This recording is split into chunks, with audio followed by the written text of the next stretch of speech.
তোমাকে বলেছিলাম না 10 মিনিট টিভি দেখবে, 2 মিনিট ওভার হলো কেন?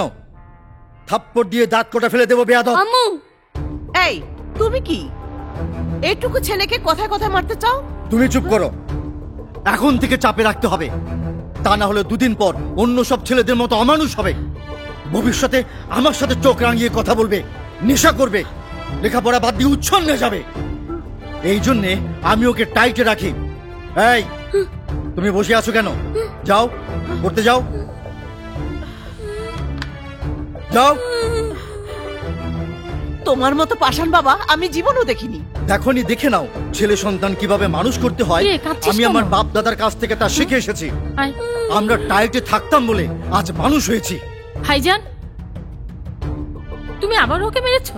মারিনি, ওকে শাসন করেছি। আর শাসন না করলে টাইটে থাকে না। শোনো ভাইজান, বেশি টাইট দিতে গিয়ে দেখবে একদিন ছিঁড়ে গেছে। কান্না করে না বাবা। আম্মু, আব্বু সবসময় আমাকে গালাগাল করে, মারতে চায় কেন? ভালো রেজাল্ট করতে হবে এই জন্য।